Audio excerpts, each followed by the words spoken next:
Sí, dame un segundo para poder proyectar mi pantalla. Me confirma si la están viendo.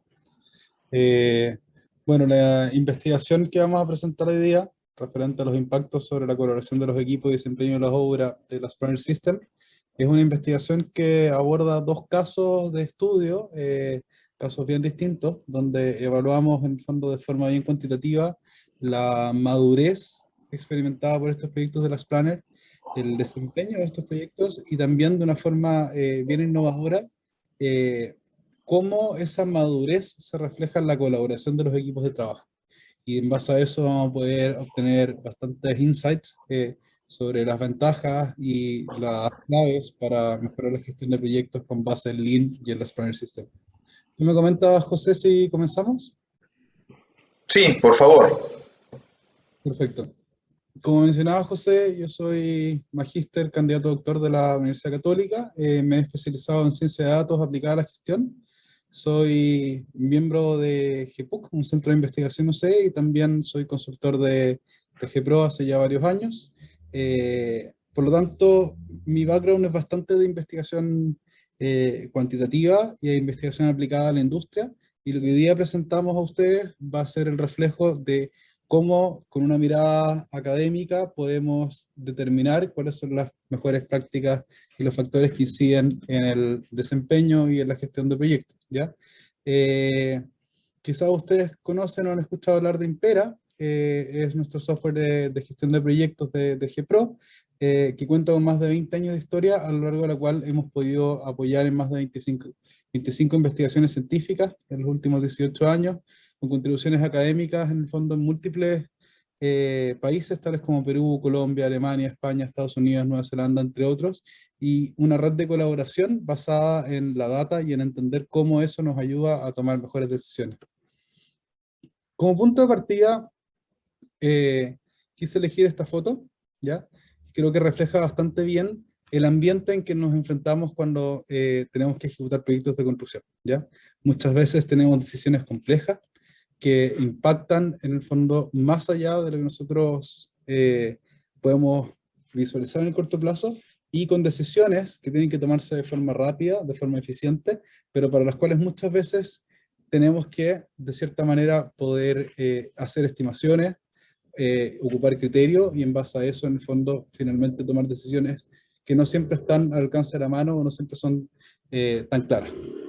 Entonces, el contexto de ejecución de proyectos es un contexto complejo, ¿cierto? Tenemos proyectos muy largos, de largo aliento, con muchas actividades y con dificultad para la toma de decisiones, en un ambiente incierto, donde hay mucha variabilidad y cambios tanto del contexto de ejecución como de el mismo requerimiento de la toma de decisiones y el entorno, y en un entorno que es volátil, que va cambiando y que por lo tanto necesitamos dinamismo en esa reacción.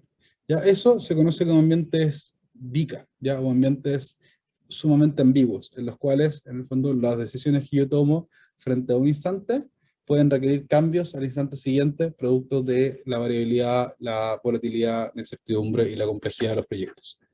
Entonces, frente a estos entornos VICA, donde tenemos efectos de las condiciones del entorno, de los distintos actores y su productividad, y además complejidad producto de los pasos y alcance, necesitamos una forma distinta de gestionar los proyectos, ¿ya? La gestión tradicional con la que trabajamos muchas veces requiere planes rígidos, estáticos, sumamente detallados, y generalmente esos planes lo que se hace es, tras programar las actividades, comenzar un proceso secuencial de control, y básicamente cada vez que nos enfrentamos a una caída, ya sea en el tiempo, en el costo o la calidad, vamos a involucrar mayores recursos o acciones que son principalmente reactivas. Entonces, lamentablemente, bajo la gestión tradicional, identificamos tarde las desviaciones, no conocemos sus causas y por lo tanto no tenemos capacidad de reaccionar proactivamente para disminuir esos impactos. Es más, la gestión tradicional de los equipos puede ser vista quizás como una estructura sumamente piramidal, ¿ya? Tenemos administradores de obras, gerentes, que son muchas veces los faraones, y una serie de actores de la cadena de decisión, donde bajo el modelo tradicional, el modelo que queremos revertir, cada vez que bajamos un peldaño en los niveles de la jerarquía de una obra de construcción, nos encontramos con actores que tienen menor capacidad de decisión, ¿ya? Eso muchas veces causa la figura de la derecha, ¿cierto? Donde tenemos al llanero solitario y donde muchas veces tenemos administradores sumamente empoderados que dicen la planificación es algo que me compete a mí y solamente a mí, quizás a un ayudante, a una mano derecha, como puede ser un profesional de obra, pero no tienen inculcada necesariamente la base de compartir y transformar la planificación y control en un proceso horizontal, colaborativo, con sus equipos. Y por el lado del control, reconocerán quizás esta imagen de 1984, ¿cierto? Somos sumamente exhaustivos en ese control, pero si ese control es exhaustivo no está apoyado por la generación de competencias para que el equipo pueda colaborar realmente, el control no nos va a ayudar a involucrar a más actores en la cadena de decisión y por lo tanto aumentar el desempeño. ¿Qué necesitamos entonces como oportunidades para la gestión de obra? Necesitamos trabajo en equipo, confianza y necesitamos por sobre todo comunicación efectiva y en terreno, ¿ya? Necesitamos por lo tanto una gestión basada en la colaboración. Esa colaboración tiene que estar basada en la confianza y la confianza necesita estar basada en la comunicación. Si no tenemos procesos eficientes y efectivos de comunicación, es muy difícil que podamos implementar sistemas como las Planner que se basan en esta planificación y control conjunta, sistemática, no solamente por los faraones de los proyectos, sino por todos los equipos. Entonces la gestión tradicional no alcanza. Esa gestión que uno puede calificar como planificar, ejecutar, controlar, volver a controlar, y luego de mucho control, ver dónde hay una desviación y actuar, ¿cierto? Bajo ese esquema, ideal es no pensar, ¿cierto? Ideal es que se cumpla exactamente mi programa y así no tengo que tomar medidas, ¿ya? Tenemos que romper ese ciclo.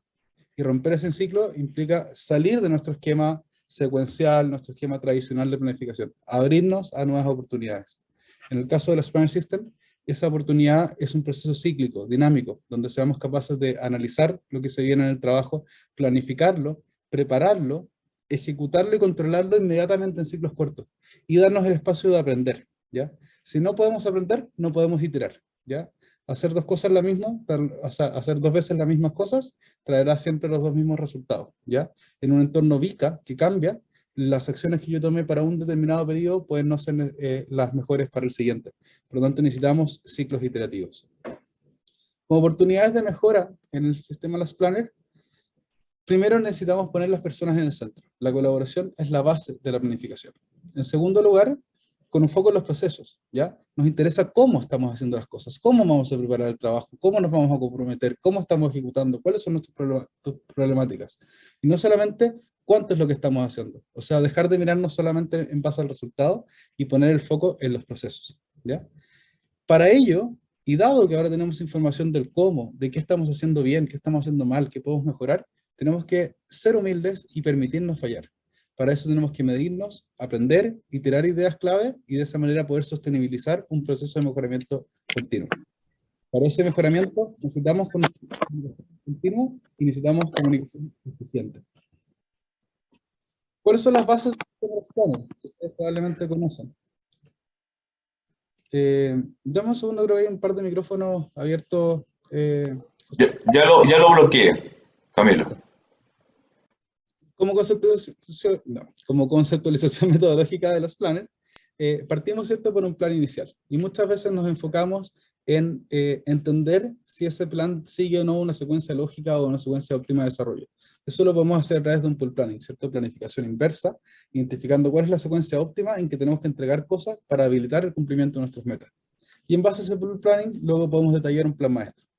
En el caso de las Planner, no necesitamos detallar todo inicialmente, sino que necesitamos establecer secuencias intermedias. Eso se conoce como el plan intermedio o de Luca Head, donde vamos a ser capaces de identificar qué es lo que necesitamos hacer para nuestra próxima meta, cuáles son las restricciones o impedimentos que están afectando nuestro trabajo y cómo podemos eliminarlas por medio de generar un mayor inventario de trabajo ejecutable al liberar las restricciones. En base a ese inventario de trabajo ejecutable podemos comprometernos, establecer planes de corto plazo en conjunto con los últimos planificadores y de esa manera poder medirnos en base a compromisos y medir principalmente cuáles son nuestras causas de cumplimiento, cómo están nuestros indicadores y cómo eso nos va a permitir generar acciones correctivas. El flujo de este sistema Las Planner se basa en un flujo semanal, ¿ya? Que tiene que ser colaborativo. Y la comunicación expedita es clave para que podamos llevar esto no solamente a una única instancia en la semana, sino a una gestión diaria, una gestión realmente sistemática. Esta investigación analiza los efectos de las planners sobre la colaboración y el desempeño, ¿ya? Para ello, necesitamos medir cuánto las planners hay. Y medir cuánto las planners hay requiere establecer un concepto llamado madurez de gestión. Por otra parte, queremos medir el desempeño, y eso requiere tener data estándar y tener KPIs. Pero, entre cuánto las planners tenemos y qué desempeño tenemos, hay un camino sumamente relevante, que son las personas. Entonces necesitamos medir la colaboración a través del mapeo de redes de interacción. La madurez de la gestión se entiende con el triángulo Lean, ¿cierto? Desarrollado por Luis Fernando Alarcón, donde tenemos filosofía, cultura y herramientas, ¿ya? Esto es importante porque Lean no es solamente implementar herramientas como las Planner System, sino desarrollar una cultura organizacional acorde a la filosofía de Lean y de las Planner.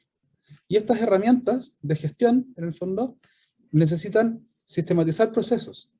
Una vez que lo sistematizan, es implementar buenas prácticas de gestión asociadas al mejoramiento continuo de esos procesos. Y para ello necesitamos estandarizar, medir cómo estamos hoy día, el ASIS, y medir en base a eso cómo queremos estar, to be, ¿ya? Necesitamos constantemente evaluarnos para poder planificar mejor nuestro futuro. Según eso, la madurez de gestión de las planners se puede evaluar en 5 dimensiones: cultura, filosofía, procesos, prácticas y estándares, ¿ya? Esas dimensiones de gestión las vamos a aperturar en ciertos elementos clave que se originan de Lean y que han sido tomados por el sistema de las planners. Entre ellas encontramos la gestión del valor, identificación de cuál es el valor y la cadena de valor, y cuáles son las pérdidas asociadas tanto al resultado como al proceso. La estandarización de procesos y el análisis continuo de la estabilización de los flujos. ¿Qué tan capaces somos de generar un flujo estable? En segundo lugar, necesitamos planificación sistemática, control orientado a los procesos y no solo al resultado. Gestión del conocimiento, qué estamos haciendo y que eso nos permita, en el fondo, plantear mejora continua. Y para ello necesitamos la adopción de ciertas tecnologías, sobre todo hoy en día tecnologías digitales que propician la colaboración y propician la generación de data. Además de trabajo en equipo, comunicación y transparencia y mejora continua, que son bases de cualquier sistema Lean. Para evaluar cada aspecto, nosotros propusimos una escala de Likert, ¿ya? Una escala de Likert es una escala de estados ordinales, ¿ya? Es decir, no son números que se puedan sumar, restar, dividir, multiplicar, promediar, ¿ya? Representan estados tales como el estado base, donde existe un aspecto que no está presente, observado o verificable, un aspecto informal en el cual está presente y es visible, pero no existe una estrategia, plano estándar que sea verificable, un aspecto formalizado, pero que puede ser desconocido a nivel de los actores clave del nivel operacional, es decir, de nuestros últimos planificadores, un nivel sistemático, donde ya está formalizado, está visible y es conocido, ¿ya? Y alcanzar un nivel maduro requiere que ustedes desarrollen competencias y visibilidad de los procesos tal que puedan continuamente auditarlos a nivel de los equipos de trabajo y que los mismos equipos puedan plantearse mejoras basado en la constante medición y observación de sus procesos. ¿Ok? Tenemos 5 niveles entonces de madurez que los vamos a poder evaluar para las 5 dimensiones y también para estos 10 aspectos clave. Por otra parte, vamos a hablar un poquito de redes organizacionales. Y para eso, quiero que pensemos en una red organizacional, es decir, en la serie de interacciones de una persona, como una ciudad. Una ciudad tiene múltiples infraestructuras de servicios, hospitales, gimnasios, restaurantes, etc. Para llegar de uno a otro, necesito caminos, las calles de mi ciudad. Y esas calles tienen dirección, tienen sentido y también tienen una capacidad de flujo. La duración del semáforo, la cantidad de carriles que tenga la calle. Si esto lo vemos en una ciudad, podríamos pensar la organización también como una ciudad. Es decir, tengo luces que corresponden a la infraestructura, en este caso las personas, que los vamos a llamar nodos, y entre esos nodos tengo caminos, instancias de comunicación, instancias de interacción. No todos los caminos van a todos los nodos, y no todos los caminos tienen la misma capacidad de flujo. Acá hay un ejemplo con Game of Thrones, de cómo uno puede ver reflejado una red organizacional, al igual que vería una ciudad, ¿cierto? Tengo nodos centrales que agrupan a mucha gente, como Lord Tyrion y Jon Snow, y también, en el fondo, tengo ciertas distancias entre caminos, entre nodos, que dependen de cómo los caminos los van conectando. Entonces ahora, además de pensar en una organización como una ciudad, ¿cierto? Donde cada persona es un nodo, y entre los nodos existen caminos con sentido y capacidad, vamos a pensar cómo construir una red pensando que esto pudiera ser una molécula, ¿ya? El tamaño de los nodos va a estar regulado por la cantidad de caminos. Si llegan más caminos hacia un nodo, tengo un nodo más grande, es decir, tengo una persona que tiene más relevancia en la red. Los nodos tienden a repelerse entre sí, es decir, nodos más grandes repelen más a los nodos más pequeños. Personas con mayores interacciones van a empujar más lejos a las personas que tienen menos interacciones. Pero los caminos los atraen. Por lo tanto, si yo tengo una buena interacción con Rodrigo o con José, yo voy a estar más cerca, pese a que podamos tener tamaños de nodo más grandes. ¿Ok? Por lo tanto, se producirá un balance entre estos nodos y caminos. Ese balance se refleja en la estructura de la red organizacional, como en el ejemplo que les presento acá de Game of Thrones. Es súper bonito eso. Se ven entretenidas estas redes. Pero ¿cómo lo interpreto? Para interpretarlo, tengo que empezar a hacer un análisis matemático. Ese análisis parte de la evaluación de la densidad de la red. Y la densidad no es más que el porcentaje de caminos existentes del total posible en una red. Una red más densa indica que tiene más conexiones directas, más caminos entre pares de nodos. Y, obviamente, una red más densa será más eficiente. Porque si yo tengo un camino directo entre Rodrigo, me es más fácil comunicarme con Rodrigo que si tuviera una conexión entre Rodrigo, pero pasando por José. Entonces yo tendría que preguntarle a José, y José le preguntaría a Rodrigo, y se transformaría en un juego del teléfono. Mientras más actores intermediarios tengo, significa que tengo una red menos densa, porque no tengo comunicación directa. En este ejemplo, tenemos 4 de 6 caminos posibles, y eso se atribuye, ¿cierto?, a un 67% de densidad. Es la división simple. El grado medio depende de la cantidad de caminos que llegan a un determinado nodo. Es decir, es el tamaño medio de los nodos. En este ejemplo, vemos que hay nodos a los cuales le llegan 2 caminos, y hay nodos al que les llega solamente 1, otros al que le llega 3 caminos. En este ejemplo, vemos que el tamaño es lineal, pero también vemos que dependerá de la dirección del camino, porque siempre estamos considerando la llegada. Es decir, básicamente, ¿cuántas personas contestan que están en interacción continua conmigo? En este caso, si yo estoy evaluando mi tamaño de nodo. Y, por lo tanto, el grado medio de la red no es más que el promedio del tamaño de los nodos. El concepto de clustering tiene que ver con la probabilidad de que 2 nodos formen parte de un grupo que esté completamente conectado. Por lo tanto, a mayor clustering, es mayor la probabilidad de que exista comunicación eficaz entre 2 nodos. Por ejemplo, si tomo el nodo de arriba al centro, puedo empezar a analizar la probabilidad de que esté conectado con el siguiente nodo. Y esa probabilidad, en ese caso, se cumple. Luego, la probabilidad de que esté absolutamente conectado con 2 nodos. Y la probabilidad de que esté absolutamente conectado, en este caso, con 3 nodos. En base a la suma ponderada de esas probabilidades, puedo obtener este coeficiente de clustering. Lo importante es que sepamos que representa agrupación. A mayor clustering, es más posible que existan interacciones entre un determinado par de nodos. Y finalmente tenemos el concepto de centralidad. La centralidad hay que verlo de forma gráfica como una homogeneidad. ¿Qué tan redonda es mi red? ¿Ya? Y qué tan centrada al medio está.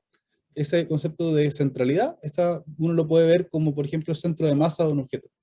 Qué tan literalmente al medio del objeto está, y además, cuál es su estabilidad. Entonces, si nos fijamos en la red de la izquierda, ¿cierto? Esa red es poco homogénea al compararla con la red de la derecha. Por lo tanto, la red de la derecha tendrá mayor centralidad. Entonces, para medir los efectos de las planners sobre colaboración y desempeño, ya entendemos cómo vamos a medir madurez, ¿cierto? De acuerdo a dimensiones y de acuerdo también a ciertos aspectos que pueden estar cada uno de ellos en 5 niveles. Y la colaboración la vamos a mapear en base a estas redes y la vamos a llevar a indicadores matemáticos para entender qué tan eficiente y eficaz es la comunicación de los equipos. Para medir el desempeño, vamos a utilizar el software Impera, que es un software de gestión de proyectos creado en Chile en 2003.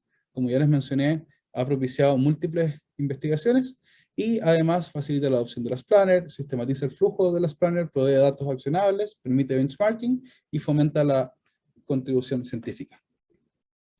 Para analizar el desempeño, primero vamos a utilizar quizás uno de los indicadores más conocidos de las planners, que corresponde al Percent Plan Complete, o el PPC. El PPC no es más que el número de compromisos de un periodo de corto plazo que se cumplieron, es decir, que tuvieron un avance mayor que la meta comprometida, sobre el total de compromisos que se establecieron en un periodo de corto plazo. En Impera, eso se puede obtener al tener tablas de los compromisos semanales, donde están listadas las tareas, sus responsables, cuánto fue el avance comprometido, y cuando el avance real es inferior a la meta, identifico una causa de no cumplimiento. Y lo puedo ver reflejado en múltiples indicadores, tanto a nivel de los responsables, en el tiempo como en la semana, como la evolución del PPC semana a semana a lo largo del proyecto. El siguiente indicador que vamos a usar está asociado a las causas de no cumplimiento.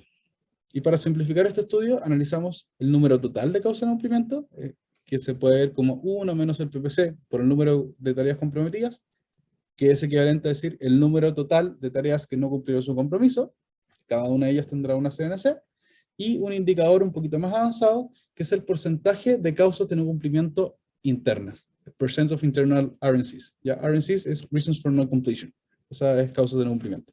Ese indicador se llama PIR, percent of internal RNCs, y corresponde al número de causas de no cumplimiento que se originaron por aspectos que eran controlables por el equipo de obra, partido del total de las CNC, porque conocemos que podemos tener causas de no cumplimiento asociadas a lluvia, asociadas a un terremoto, sobre todo si están en Chile, asociadas a eventos en el fondo no controlables, y esos aspectos los vamos a restar de este porcentaje de causas internas. ¿Y por qué nos interesan estas causas internas?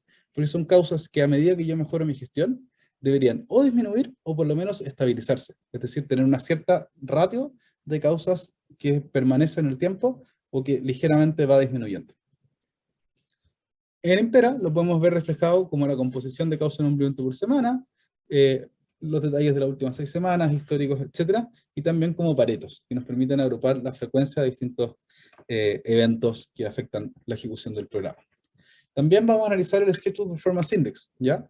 Que es una medida que se origina en el método del valor ganado y que parte como analizar el costo presupuestado del trabajo ejecutado, es decir, el valor ganado, sobre el costo presupuestado del trabajo planificado, es decir, el valor que yo tenía presupuestado de acuerdo a mi programa. ¿Ya? Al analizar valor ganado sobre la meta, estoy haciendo un análisis de avance sobre mi meta inicial, o mi plan de línea base, que lo puedo obtener de una curva, mirando en mi curva S cuál es mi avance real y cuál era mi avance de línea base, es decir, mi punto inicial de comparación. En base a eso, yo puedo obtener el SPI, en este caso, por ejemplo, para este proyecto de ejemplo, un 96,33%, que es simplemente 40,21, que es el avance real, sobre 41,74, que es la meta inicial del programa. Ahora veamos un poquito de los casos de estudio, a los que aplicamos tanto el análisis de redes, como la evaluación de madurez y el análisis del desempeño. Tomamos 2 casos de estudio. El caso A, de construcción industrial, corresponde a una planta de relaves mineros, que tenía una duración planificada de cerca de 1 año, con un avance menor al 5% cuando iniciamos el estudio, el cual fue evaluado por 19 semanas hasta obtener un 50% aproximado de avance. Tenía un promedio de 16 tareas en cada periodo de corto plazo, tenía 49 últimos planificadores, y esos últimos planificadores tenían en promedio 2,6 años de experiencia usando las Planner. La medida de experiencia la utilizamos a nivel de profesionales de obra, entendiendo que los subcontratos y el personal de terreno tienen mucha mayor rotación, entonces era difícil ahí evaluar la experiencia con las Planner. En el caso del proyecto B, es un proyecto de edificación residencial, es un edificio en altura, tiene 49 semanas, o sea, muy similar de duración planificada, también un avance inicial muy similar, se me dio 1 semana menos para obtener el mismo avance esperado al término de la evaluación, tenía un poquito más de tareas, ya que tenía un poquito más de subdivisión de programa, y lo que sí es importante señalar es que tenía un número mucho menor de últimos planificadores, ¿ya? Pues tenía menos tipos de cuadrillas y personal involucrado. Sin embargo, ellos tenían una experiencia similar con el uso de las Planner. Y dado que teníamos un número tan desigual de últimos planificadores, van a ver que después las redes se van a normalizar, es decir, se van a dividir contra el total de actores posibles, el total de nodos, y de esa manera vamos a generar indicadores comparables. Entonces, a resumen de metodología, las redes, es decir, estos gráficos de la interacción entre personas, las medimos mediante una encuesta online, las procesamos en un sistema que nos permite graficarlas y además obtener estos indicadores matemáticos. Estas encuestas tenían 10 preguntas clave que representaban 6 tipos de interacciones, y los resultados que vamos a analizar, los resultados matemáticos, están divididos por el número de últimos planificadores para hacerlos comparables, ¿ya? Dado que el proyecto A tenía el doble de actores que el proyecto B. ¿Cuáles son los elementos que estamos evaluando a nivel de redes? La interacción general, es decir, cualquier tipo de comunicación laboral entre dos actores, por ejemplo, entre José, Marco, o José y yo, o Diego y Dante, al igual que vamos a medir la colaboración activa en instancias presenciales de planificación, donde tengan en el fondo una participación activa, vale decir, trabajen en conjunto en la planificación, no vayan solamente como oyentes. También vamos a evaluar el feedback, es decir, en qué instancias ellos tienen la oportunidad de recibir retroalimentación, ya sea por parte de sus pares o por parte de sus jefaturas. Y el trabajo conjunto en resolución de problemas. ¿Qué tan probable, frecuente o relevante es la interacción que ellos van teniendo entre distintos pares de actores para trabajar en conjunto en pro de mejora continua, en pro de solventar algún problema existente en la obra, o por ejemplo eliminar una causa de incumplimiento? Y también 2 redes que son un poquito más especiales, que son la red de aprendizaje, cuánto y qué tan frecuentemente he aprendido de otros mediante aprendizaje activo, es decir, que específicamente alguien tomó la acción de enseñarme, y a quienes evalúo dentro de mi red como líderes, que sean capaces de tomar nuevas iniciativas, coordinar equipos y ser capaces de enfrentarse a nuevos problemas u oportunidades a través de un liderazgo natural de ese equipo. En el caso de la madurez, hicimos una encuesta a 8 actores claves de cada proyecto, y además 2 investigadores que son parte de este estudio, evaluamos el nivel de madurez tras esas encuestas a los 8 actores. Nosotros participamos activamente revisando cómo ellos fueron completando la encuesta y entregando material, y en base a eso nosotros fuimos capaces de hacer esa investigación objetiva y esa evaluación objetiva. Tras obtener una evaluación final, que se acordó sobre un análisis de la media y la mediana de las respuestas, pudimos evaluar entonces las 5 dimensiones, los 10 factores o elementos claves de la gestión en estos niveles que hablamos, y por lo tanto podemos evaluar que el nivel de un factor es la mediana de sus dimensiones, por ejemplo, el nivel de estandarización o el nivel de mejora continua corresponde a la mediana entre cultura de mejora continua, filosofía de mejora continua, procesos de mejora continua, prácticas y estándares de mejora continua.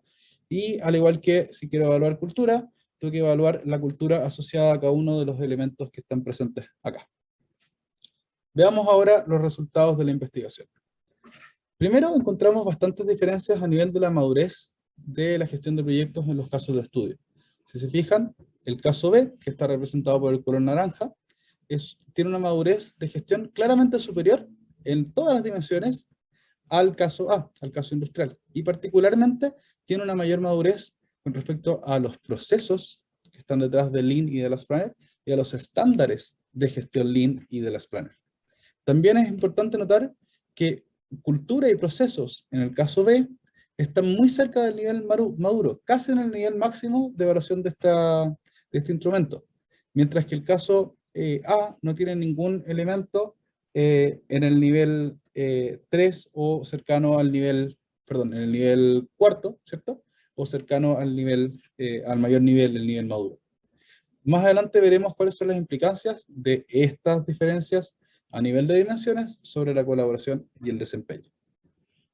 En cuanto a los elementos de gestión, que son valor y pérdidas, tecnología, comunicación, etc., también vemos que el caso B tiene una mayor madurez y es claramente superior en los 10 elementos. Y hay que notar que las mayores diferencias están en tecnología, en el control orientado a procesos y en la planificación sistemática. También veremos cuáles son las implicancias de esta mayor madurez evaluada en todos los aspectos y en todas las dimensiones que tiene el caso B sobre el caso A, es decir, el proyecto de edificación sobre el proyecto industrial.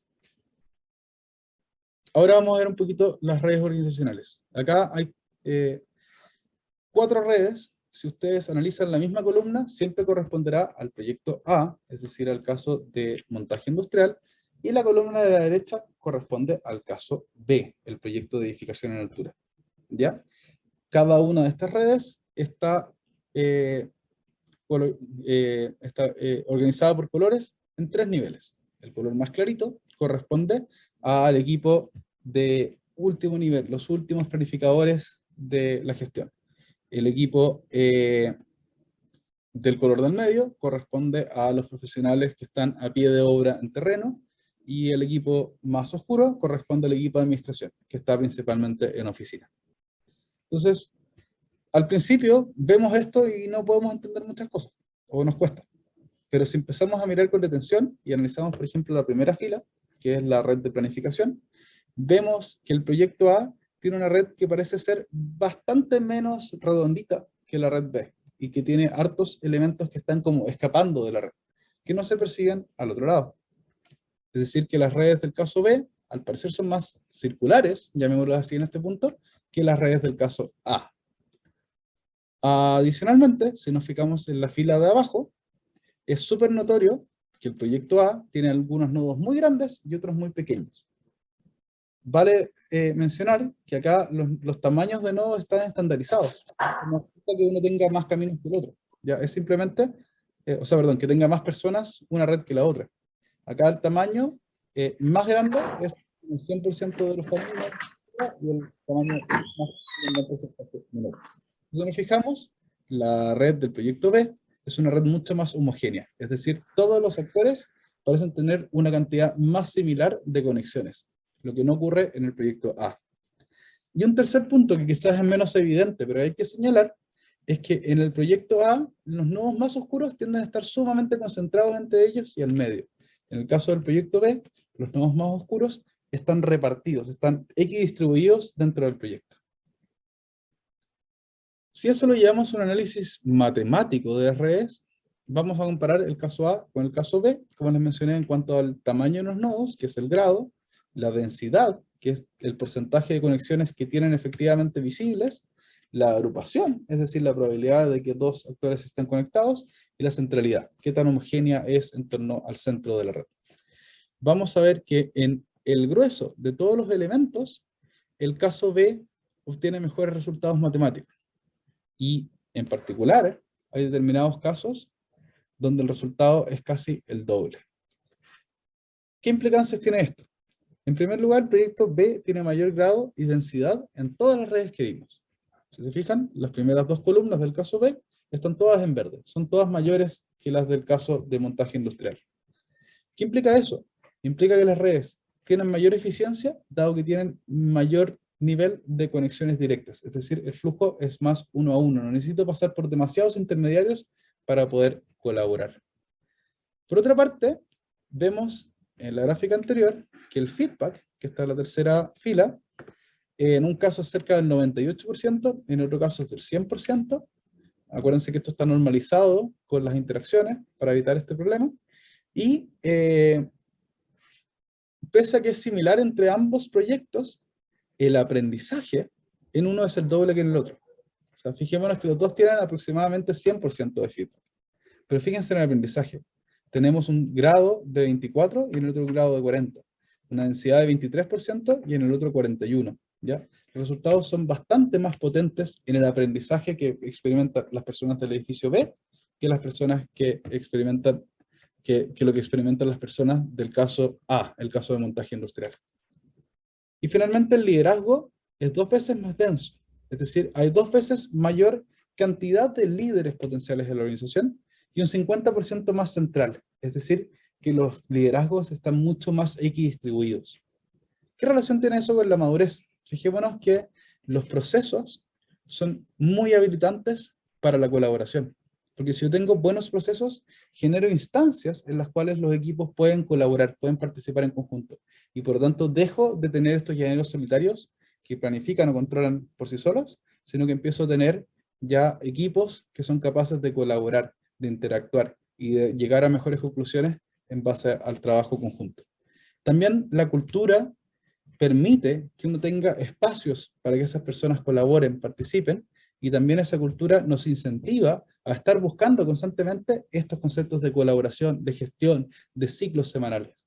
Y por último necesito estándares. Los estándares me ayudan a poder medirme, a poder sistematizar, a que todas las semanas, en base a un proceso repetitivo, sistemático, con las mismas acciones clave, puedan evaluarme, compararme e identificar dónde hay oportunidades de mejora. Es decir, en base a la humildad que nos da la cultura, poder permitirnos fallar y aprender de las razones que nos llevaron a ese fallo. A nivel de determinados elementos clave, encontramos diferencias en la gestión de conocimiento, en la comunicación, el trabajo en equipo, y un elemento que es muy central es el uso de la tecnología. ¿Por qué? Porque vamos a ver más adelante, la tecnología nos ayuda mucho a facilitar procesos y estandarizarlos. Y cuando yo tengo procesos que son más simples y que se ejecutan de acuerdo a estándares, es mucho más probable que mi cultura organizacional, tenga herramientas para mejorar su gestión, porque puede sistemáticamente medirse, evaluarse y encontrar oportunidades de mejora.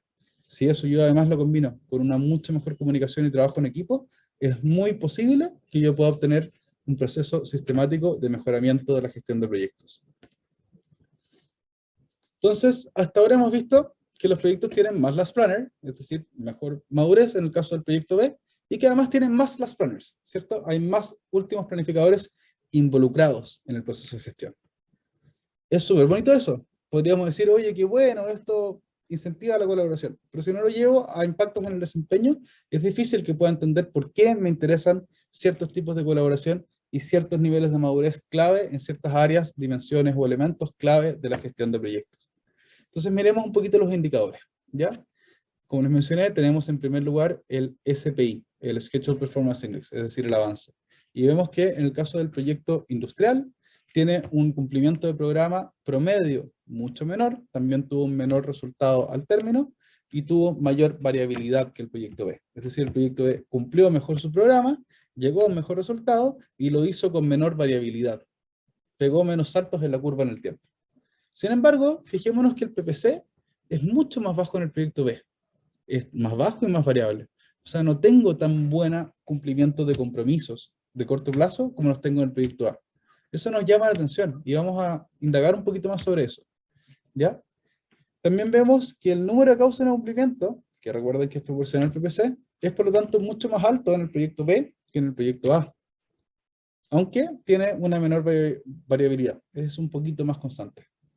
Y por último lugar, el porcentaje de problemas internos, el PIR, ¿ya? Es un poquito más alto en el proyecto B, son bastante similares, pero fíjense que en el proyecto B es mucho más estable, por lo tanto es mucho más previsible. Entonces, si nos focalizamos inmediatamente por los colores, probablemente, y yo soy daltónico, así que probablemente para ustedes no se refleje el mejor color que a mí, pero a mí se me destaca mucho el color amarillo. Veo que hay dos celdas en color amarillo en el caso del PPC y me llama la atención. ¿Por qué si tengo mayor madurez de las planners? ¿Por qué si tengo mejores redes organizacionales tengo peor cumplimiento de compromisos? ¿Ya? Y si tengo peor cumplimiento de compromisos y todo el mundo siempre me ha dicho que necesito un buen PPC para lograr un buen desempeño, ¿por qué tengo un menor SPI? ¿Por qué tengo un mejor SPI en el proyecto que tiene peor PPC? ¿No es eso ilógico con respecto a lo que siempre nos han enseñado de los planners, lo que siempre hemos visto? Y ahí es importante que ante esa pregunta, es decir, menor PPC implica que tenemos peor las planners, tenemos que pausar un poquito y volver a las bases de las planners. ¿Ya? Nosotros nos hemos enfocado por mucho tiempo en las prácticas de gestión, en la implementación, en el 70% de PPC. Pero tenemos que mirar que cuando esto se diseñó hace más de 20 años, tenía dos objetivos. Aumentar la confiabilidad, pero para ello necesitabas estabilizar los flujos. Y lo que estamos viendo reflejado en los indicadores es que se aumenta en la confiabilidad del programa, que es nuestro real variable de interés. ¿Cuánto estamos cumpliendo nuestras metas del proyecto? No nos importa necesariamente cumplir con todas las metas del corto plazo. Tenemos que darnos el espacio para fallar, pero tenemos que aprender de las fallas y ese aprendizaje de las fallas nos lleva a un mejor cumplimiento del programa. Y por otro lado, tenemos que buscar estabilizar la gestión. Fíjense que acá ellos ya saben cuáles son sus problemas de gestión. Son súper estables, tienen una variabilidad súper baja y eso nos ayuda a empezar a tomar acciones para mejorar. ¿Y qué pasa? En un proyecto más maduro, tiendo a ponerme metas más desafiantes. Si tengo metas cada vez más desafiantes, es muy probable que baje mi PPC. Y no significa que estoy haciendo peor las cosas. Significa que estoy apuntando a mejorar más aún mi estabilidad del flujo completo, mi estabilidad del cumplimiento del programa, como se ve reflejado en este ejemplo. Entonces, a medida de conclusiones, primero les hago una reflexión, que es que necesitamos evaluar la gestión más allá del control de costos y del programa. Eso requiere un mayor entendimiento del rol clave de la colaboración, y para alcanzar esa colaboración necesitamos conocer las competencias necesarias en los equipos que nos permitan incentivar un proceso cíclico de planificación, control y mejora continua, que no sea a través de llaneros solitarios, sino que sea en base a una gestión colaborativa del equipo en su conjunto. Y si nos vamos ahora un poco a los resúmenes de cada una de las secciones que vimos, en primer lugar, recordemos que Lean es más que solo herramientas. Lean es filosofía, Lean es cultura, es procesos y es estándares. No me basta con tener solamente las Planner o con tener solamente un software de las Planner. Tengo que buscar si eso está permeando mi cultura organizacional, si las personas tienen competencias para llevar a cabo la filosofía y si esas competencias se están materializando en mejor gestión. No solamente en el uso sistemático de una herramienta, sino en un proceso sistemático de permitirse fallar y permitirse aprender para mejorar. Para ello necesitamos que las personas estén en el centro, ¿ya? No podemos permitirnos que esto se base solamente en medirnos, porque si en el ejemplo anterior nos medíamos solamente por el SPI, nos perdíamos 1.000.000 de información, y si nos medíamos solamente por el PPC, lo mismo. No le estoy diciendo que tengan que todos mapear sus redes organizacionales, sería súper bueno si lo pudieran hacer, pero lo que sí les estoy diciendo es que hay otras herramientas, como una autoevaluación de la madurez, que nos permiten ampliar nuestra mente y focalizarnos en cómo las Planner baja a nivel de las personas. Para ello requerimos competencias, y esas competencias tienen que fomentar la colaboración activa. No me basta con que alguien sepa usar un software y apretar 3 botones, no me basta con que alguien sepa medir su PPC, o me haya llenado una planilla con causa de cumplimiento, si no estoy atacando esas causas de cumplimiento, no estoy haciendo un proceso de indagación de por qué mi PPC fue alto o fue bajo, y no estoy llevando eso a un proceso de mejoramiento continuo y resolución de problemas en base a la colaboración. Finalmente, como vimos, el PPC no lo es todo, hay que mirar la película completa. Entonces, y a modo de resumen, para terminar, las tecnologías ayudan a estándares, los estándares ayudan a los procesos ayudan a la cultura, y la cultura, como vimos, es clave para la gestión del conocimiento y la mejora continua. Finalmente, 2 frases que ayudan a resumir todo esto muy bien. La primera es que el compromiso es un acto, no una palabra, una cita de Jean-Paul Sartre. Y en segundo lugar, que si todos nos movemos hacia adelante en conjunto, el éxito se lleva a cabo por sí mismo, que es una frase de Henry Ford. Y eso es muy importante cuando nosotros nos plasmemos nuestros objetivos organizacionales, que no son solamente mejoremos un indicador, no son solamente cumplamos el programa, son desarrollemos una cultura de mejoramiento continuo que nos permita avanzar más allá de la meta actual.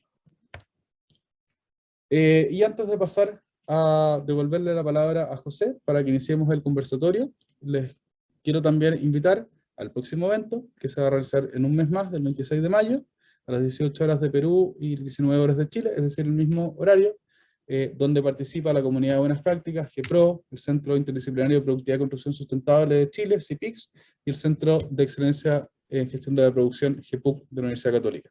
Esa charla abordará la experiencia de implementación de líneas de balance, que es una tecnología de planificación y control, para la planificación sistemática de obras de construcción, donde se identificaron bastantes beneficios potenciales para prevenir el COVID y para mejorar también la gestión frente a estos entornos VICA que, como vimos, se están afectando mucho desde la gestión de materiales hasta la planificación en obra y la prevención de riesgos.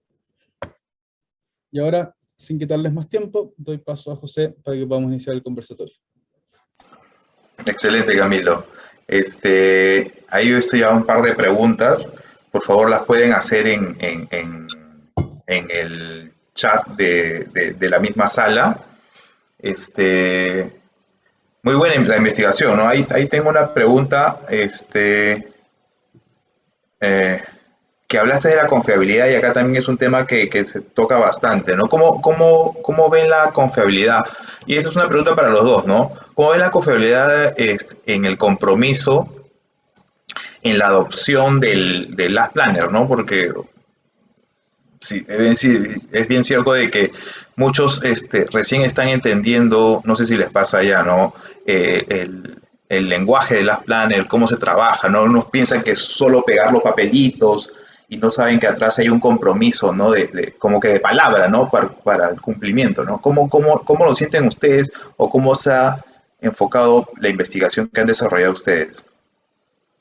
Yo le daría en primer lugar la palabra a Rodrigo, aprovechemos en el fondo ahí la experiencia que tenemos de un profesor con harta experiencia en el tema, así que adelante. Sí, sí, bueno, gracias Camilo por la presentación muy buena. Así que, y con estos números, porque los ingenieros nos gusta ver los números porque a veces mucha sensación, hay mucho estómago en esto y uno necesita la evidencia, que uno de los principios del Lean también, ¿cierto? Tomar decisiones basadas en evidencia. Respondiendo a la pregunta que decía José Guzmán, bueno, estoy de acuerdo, si bien en Chile quizás podríamos decir que ya tenemos un camino bastante avanzado ya en la implementación de las planners, hoy día prácticamente casi todas las empresas grandes de Chile aplican las planners en un gran porcentaje de sus proyectos.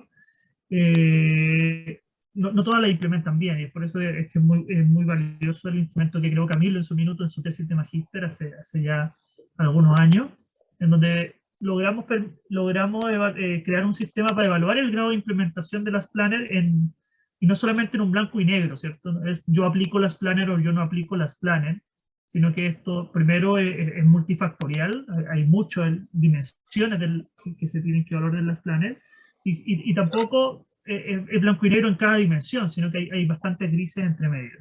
Y yo creo que eso es súper importante, ¿cierto? O sea, qué tan bien estoy implementando las planners es un indicador clave para también ver cómo leemos el resultado, ¿ya? Porque si no nos podríamos mentir, hay gente que lo aplique mal y eso pueda obviamente generar una mala interpretación de las planners, y hay veces que empresas dejan de implementar las planners porque no creen y dicen esto, bueno, esto no sirvió, no funcionó, pero en realidad lo implementaron muy mal, por lo tanto fue una muy mala experiencia. En mi opinión los casos que yo he visto en Chile, cuando me ha tocado hacer evaluación e investigación aplicada, probablemente Camilo tiene más, pero uno de los grandes problemas de la implementación de las planners tiene que ver con que focalizan demasiado todo en la planificación semanal. Se dan muchísimo de cabeza al plan de corto plazo y puede ser que lo hagan relativamente bien y háganse en su reunión y tienen la rutina, la disciplina y el POSIT, como decías tú, José. Y el gran problema es que no les queda del todo claro el levantamiento de restricciones. Y toda la evidencia dice que ese es uno de los elementos clave de la implementación de las planners. Si usted implementa, crea un mal plan intermedio con un mal levantamiento de restricciones y liberación de restricciones, agua abajo obviamente va a tener problemas de confiabilidad, ¿ya? Porque al final convertiste tú las planners en una reunión semanal simplemente. Y no hay un sistema, no están las fases, no está todo integrado como que es el objetivo del sistema. Entonces yo creo que ese es uno de los principales cosas por mejorar, y yo creo que todavía tenemos mucho que mejorar en Chile, incluso en ese aspecto, entendiendo que ya el nivel de implementación de las planners en amplitud es bastante amplio por las empresas chilenas. Y segundo, y ahí sí ya me callo y le doy palabra a Camilo también, sigue siendo un desafío el tema de la gestión de compromisos. O sea, ese tema sigue estando en la cresta de la ola, en la punta de la flecha, como le quieran llamar, ¿ya? E incluso ahí doy la señal del trabajo que hizo Luis Salazar, ingeniero chileno, doctor en ingeniería hace muy poco, que presentó su tesis de doctorado, en donde entrega una nueva versión de las planners, focalizada en la gestión de compromiso a través de la perspectiva del lenguaje para la acción o del linguistic action que propone Fernando Flores en su libro Conversaciones para la acción, si no me equivoco, el título del nombre.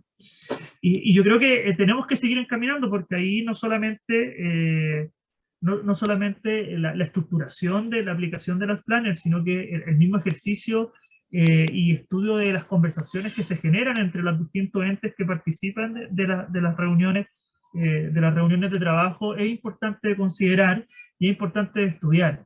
las variables culturales afectan mucho, ¿ya? Hay países en donde la relación es un poquito más horizontal, si bien hay jefatura y roles claros,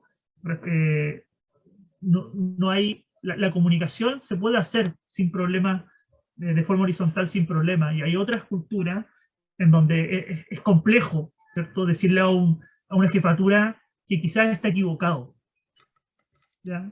Es raro culturalmente hacer eso. Por lo tanto, hay barreras culturales que obviamente hay que cumplir, y como decía Camilo, el foco hoy en día está en personas y cultura, ¿ya? Dato a la causa es que en el Congreso de Lean Construction Internacional, uno de los tracks que está constantemente, que tiene más gente siempre hay más gente escuchando, es personas y cultura, ¿ya? Más que lo que estamos metidos en tecnología y estadística, los números, personas y cultura, ahí está la motivación hoy día de los principales líderes en investigación en Lean Construction. Entonces, eso nos da una señal, ¿cierto? Que eso sigue siendo uno de los desafíos importantes. Eso, ¿ya? No sé si Camilo quieres complementar la pregunta de José, o pasamos a otras preguntas. No, yo creo que acotando bien cortito lo que tú dijiste, destacaría 2 puntos. El primero es este concepto de la acción lingüística, que realmente tiene un nombre súper sofisticado, que es harto más simple en el título de Conversaciones para la Acción, y básicamente es eso. La gestión de compromisos puede ser muy buena o muy mala, dependiendo de cómo realmente se establece un compromiso. Es decir, he vivido muchos casos donde me tocó implementar, al comienzo de mi carrera, las planners, y tenía un administrador que me decía, no, si todos tienen las planners y cumplimos compromisos. ¿Y de dónde salen esos compromisos? No, yo les digo que lo que el programa maestro pide que hagan. Y no hay ningún análisis. Les informo a ellos sus compromisos. Entonces, cuando tú escuchas palabras como esas, les informo sus compromisos, te das cuenta que no estás involucrando al equipo. Y es un arte, no es una ciencia eso. ¿Por qué? Porque requiere mucha tino, mucha práctica y adaptarse a distintos tipos de personas, ¿ya? Ahí como anécdota, a mí en mis últimos años en Impera, me ha tocado trabajar con equipos de desarrollo de software, implementando y utilizando las planners, utilizando agilidad. Alguien acá en el chat mencionó Scrum, ya lo vamos a abordar, pero es muy distinto trabajar en construcción que trabajar con desarrolladores de software. Y sin embargo, el arte que hay detrás de gestionar equipos, de instaurar que exista comunicación, que se puedan decir las cosas y que se pueda fallar, es súper importante. Ahora, como bien tú mencionaste, Rodrigo, nosotros somos ingenieros, nos gustan los números. Bueno, la buena noticia es que existen números para eso. Podemos evaluar la colaboración, podemos evaluar objetivamente la madurez, podemos evaluar el desempeño. Y eso nos ayuda a desarrollar este arte que es la gestión de personas. Ese era mi primer punto. Y el segundo punto tiene que ver un poquito con la práctica. Si quizás algo que nos duele y que terminamos conversando siempre en los International Groups of Lean Construction y en otras conferencias, es que las personas tienden a quedarse con la herramienta y el método, no con lo que hay detrás. Entonces nos quedamos con, ¿mido el PPC? Sí, mido fantástico el PPC. Mira, estoy súper orgulloso, tengo acá el listado de 3.000 causas de no cumplimiento. Bueno, ¿y qué hiciste con esos 3.000? ¿Cuánto tiempo te diste para analizarlo? ¿Y cuánto te permitiste a ti fallar para poder aprender? Eso es algo que muchas veces queda en deuda. De hecho, iba a terminar esta frase preguntándole a José también, que tiene mucha más experiencia internacional quizás que nosotros, porque ha vivido a través de la comunidad de buenas prácticas experiencias comparadas de múltiples países, México, Perú, Colombia, Chile, incluso los países fuera de Latinoamérica, que nos pueda contar un poquito de dónde ve él que está hoy en día como la punta del iceberg de lo que están haciendo las empresas y cuáles son las temas, la parte de abajo del iceberg, que es donde tenemos que avanzar, las cosas que más nos está costando desarrollar. ¿José? Sí, sin polarizar la industria de construcción, definitivamente en Latinoamérica estamos adaptándonos a este pensamiento, a esta filosofía Lean, ¿no? Y siempre va a fallar todos los métodos y herramientas, puesto que involucra al pensamiento, al desarrollo de los profesionales, a las prácticas que uno vaya implementando, ¿no? A la cultura que tenga, ¿no? Entonces, en los pocos países, no son muchos, en los que he estado definitivamente es una adopción, ¿no? Hay que culturizar a las personas, sobre todo no al uso de herramientas, ¿no? Sino al hecho de que su palabra es importante, ¿no? El compromiso que uno tenga con la ejecución de las acciones de un proyecto sean tal cual, ¿no? Y es por eso que lancé mi pregunta, ¿no? Es decir, ¿cómo es el compromiso? ¿Cuál es la confiabilidad del compromiso, ¿no? Entonces, eso es importante para el éxito de los proyectos, ¿no? Y eso es lo que estamos viendo a nivel latinoamericano, y es por eso que trato de tener socios aliados que difundan este conocimiento para que muchos entiendan, ¿no? Que sí, sí es importante la tecnología, que sí es importante. La adopción de herramientas para el desarrollo de proyectos sí es importante, pero por sobre todo es el humano, la persona que tiene que sí ser confiable y demostrar eso, ¿no?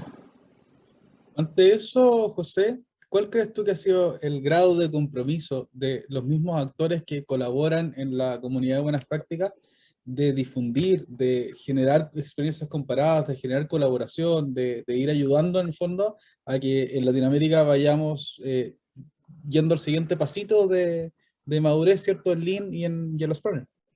Eh, eh, este, yo cuando comencé el tema, el recorrido Lean, eh, vi vi bastante oportunidad, por no decir que había bastante carencia, ¿no? Vi bastante oportunidad para poder llegar a más gente. Entonces, sé que es un trabajo a largo aliento, pero ya poco a poco se están cosechando los frutos, no solo en Perú, es decir, a ver, Rodrigo, Camilo, dígame, ¿cuándo tocaban en las universidades el tema Lean Construction, ¿no? Como curso o como parte de la carrera, es decir, el pensamiento, la filosofía. No lo nombremos como filosofía, ¿no? Sino cuándo aterrizó el tema Lean en la construcción, ¿no?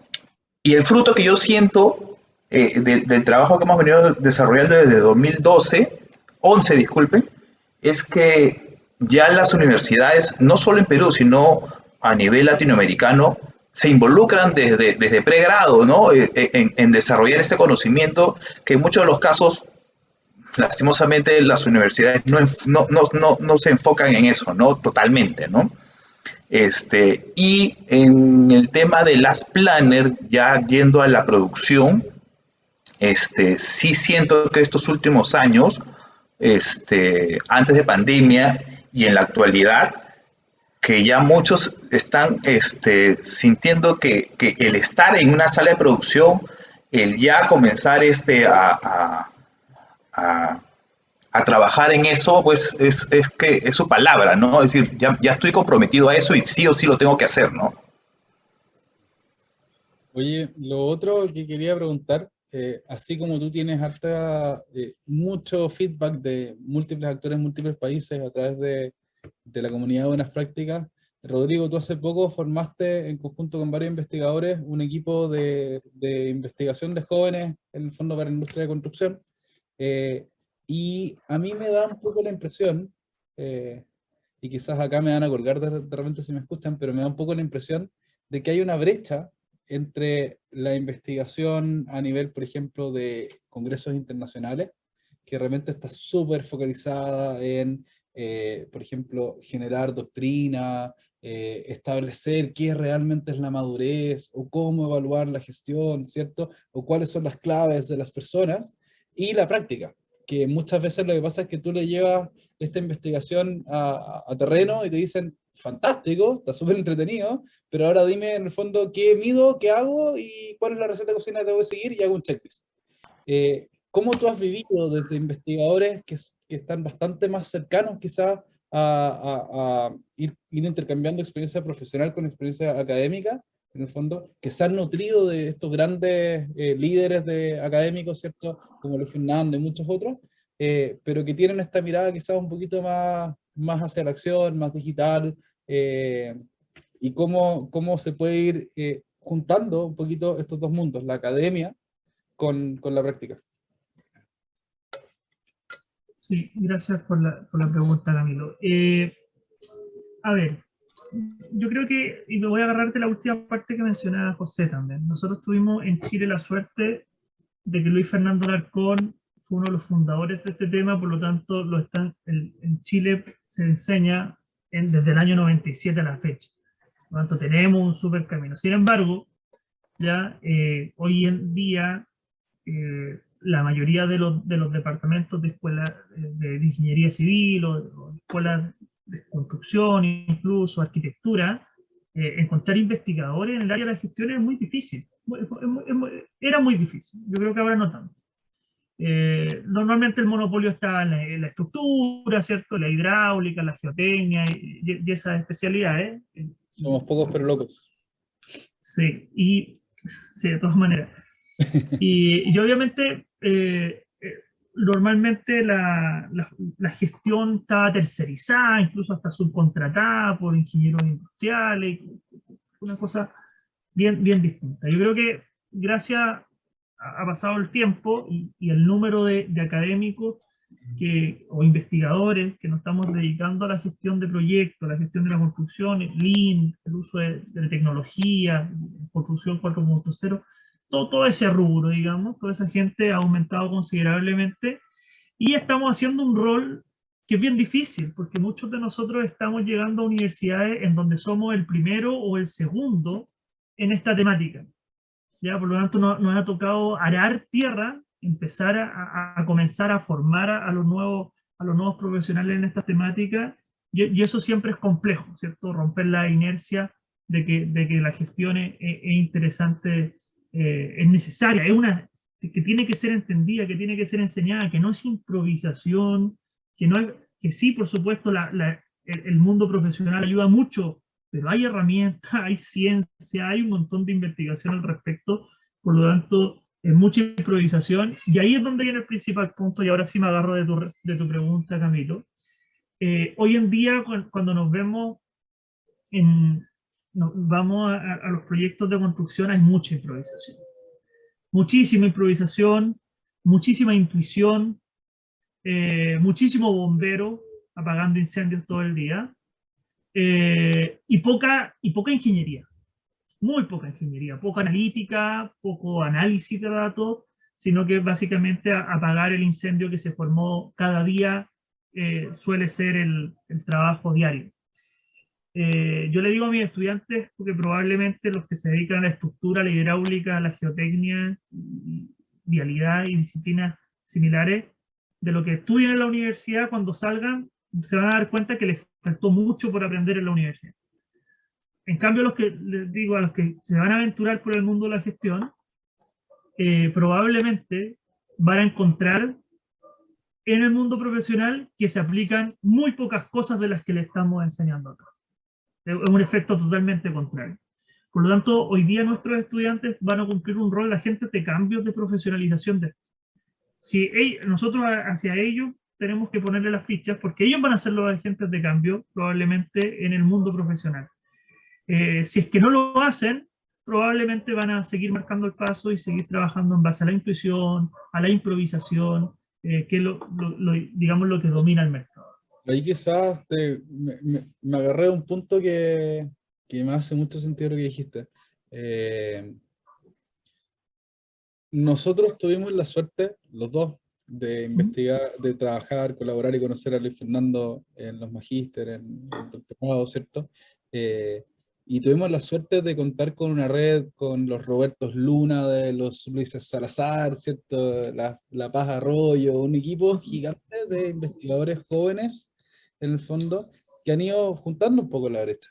Pero si uno va, por ejemplo, sale un poco de ciertas universidades, sale un poco de cierto mundo, muchas veces pasa que hay muy buenos profesores que son netamente o académicos o netamente de la industria profesional, y por lo tanto cuesta un poquito que te vayan moviendo la brecha, que te vayan cuestionando un poquito más allá del sistema.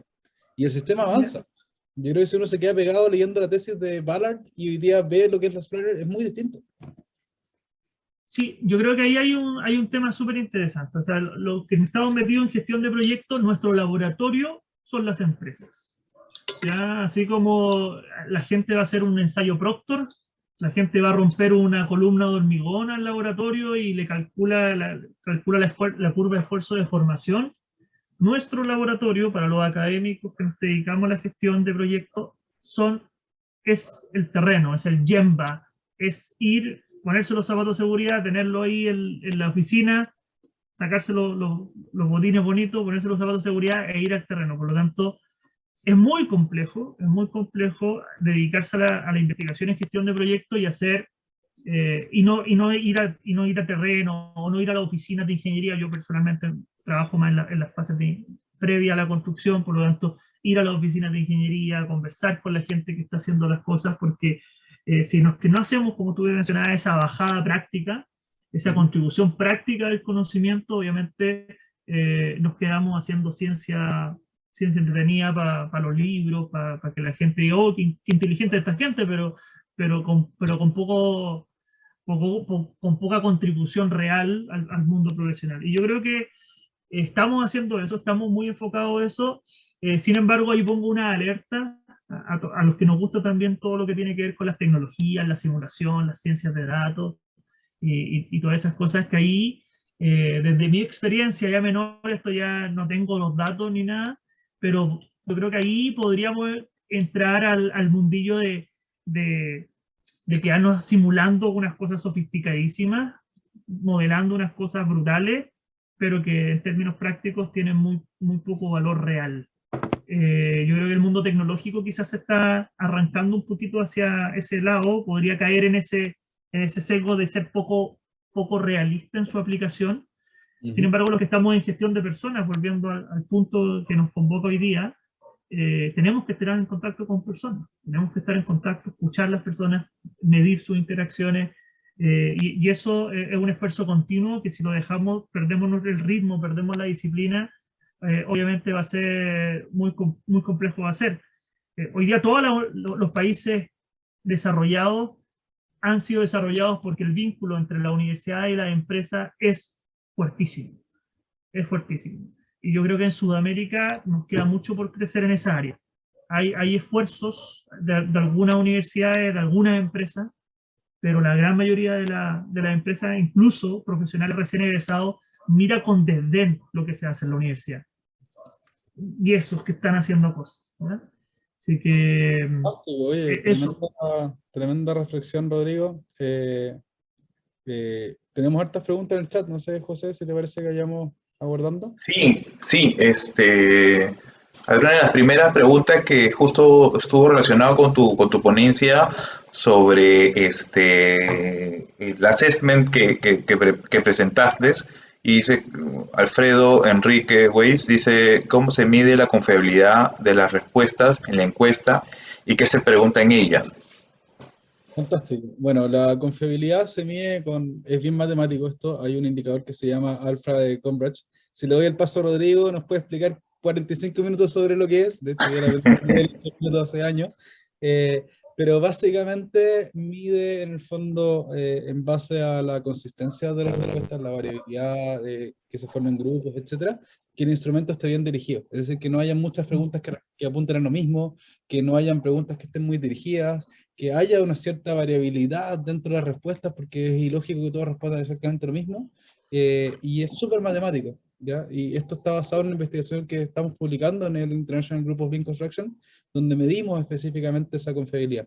Y con respecto a qué se preguntan ellas, son preguntas bien aplicadas, son en el fondo, estamos midiendo cultura, en el fondo es una pregunta que está orientada a si es que existe o no un incentivo, o se visualiza o no, por ejemplo, un aspecto súper empírico, ¿ya?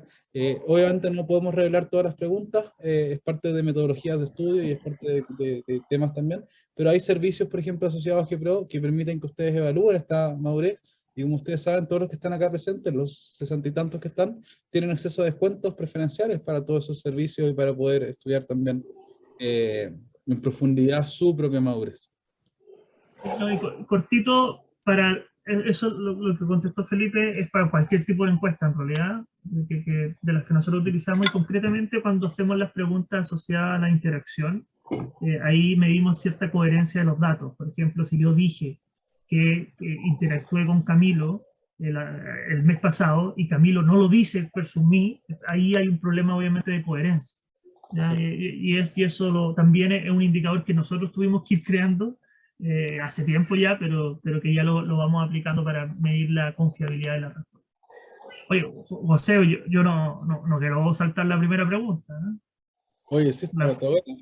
¿Queréis La de partir las, con eso, Rodrigo? la de las Planner y Scrum. Eso lo justo iba a decir, si tenían alguna reflexión de... No lo pondría como pregunta, ¿no? Es interesante acá ver qué opina Rodrigo, qué opinas tú. Yo tengo mi propia opinión formada. Partan ustedes. Ya, pues yo les cuento un poco desde mi perspectiva. Como les digo, yo trabajo con Scrum, pero soy consultor de las Planner e investigo, mezclo entre las dos cosas. Me pasa que siento que las Planner tiene ciertas ventajas en cuanto a que es una filosofía y tiene mucha más consistencia en la parte de investigación, data, indicadores y acciones que están validadas por cientos de proyectos que llevan en pro a buenos resultados. Y Scrum, en el fondo, que es, yo creo que mucho más implementado a nivel mundial que la Scrum, porque Scrum se ocupa hoy día en muchas otras industrias y que tiene, por lo tanto, muchos más casos de éxito. En el fondo no tiene hoy en día todavía el desarrollo de indicadores, formas de medirse y en el fondo combinaciones de acción, dado que tú tienes un X%, por ejemplo, de cumplimiento de tu sprint backlog, o que tienes un X% de work in progress en tu sprint, o que tu Kanban en el fondo estás alcanzando siempre tu inventario en un X periodo. Sin embargo, y yéndose un poquito a las bases, así como Lean es la metodología, es como el fundamento de los planners, agilidad es el fundamento de Scrum, y los dos tienen en la persona como eje central, ¿cierto? De hecho, el primer principio del manifiesto ágil te dice personas sobre procedimientos, ¿ya? Y el segundo principio te dice working software sobre documentación, o sea, software funcional, resultados, ¿ya? Acá es lo mismo, procesos eficientes para lograr los resultados, personas en el centro de la implementación. Por lo tanto, son muy compatibles y sí, se parecen mucho. Sin embargo, como les digo, desde mi perspectiva, a las Planner todavía le falta ese grupo de pocos pero locos investigadores que empiezan a meterle mucha más data quizás a esa gestión. ¿Rodrigo? No